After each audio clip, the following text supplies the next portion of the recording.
বিষয় আপনাদের সাথে শেয়ার করতে চাই। সেটি হলো, আপনারা যারা সুশীল সমাজ আছেন, যারা সুশিক্ষিত, যারা সচেতন মহল আছেন, আপনারা জানেন আমাদের প্রতিবেশী দেশ, পার্শ্ববর্তী দেশ ভারতের একটি রাজ্য কলিকাতাতে বর্তমান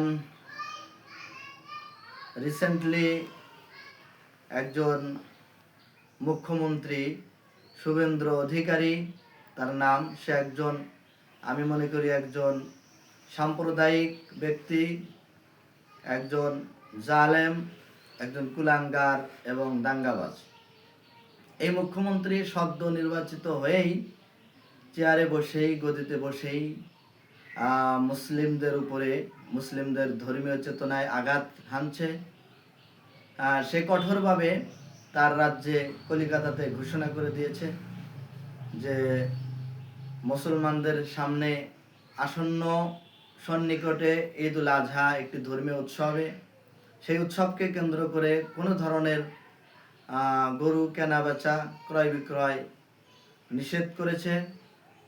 এবং শুধু তাই নয়, মুসলিমদের ধর্মীয় উৎসব, ধর্মীয় জায়গাগুলি যেমন মসজিদ, সেখানে মাইকে আজান দেওয়া বা মাইকে বয়ান করা বা মাহফিলে, ধর্মীয় উৎসবে উচ্চস্বরে বয়ান করা, এ সমস্ত সে কঠোরভাবে নিষেধাজ্ঞা করেছে।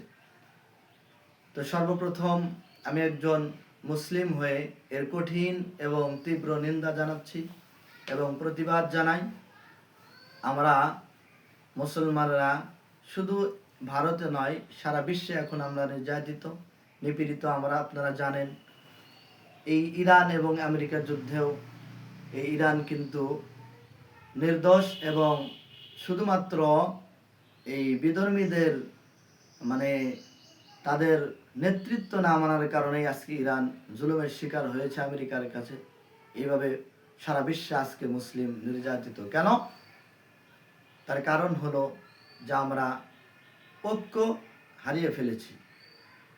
ইউনিটি ইজ দ্য পাওয়ার, একতাই হচ্ছে শক্তি।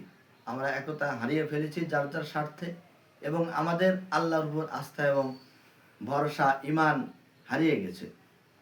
এই জন্য আসুন আমরা মৌখিক প্রতিবাদ করি এবং যার যার জায়গায় থেকে আমরা এর তীব্র নিন্দা জানাই। কলিকাতার শুভেন্দু অধিকারী যেই কাজটা করেছে, এটা মোটেও ঠিক নয়, আদৌ ঠিক নয়। এটি মুসলমানদের উপরে জুলুম এবং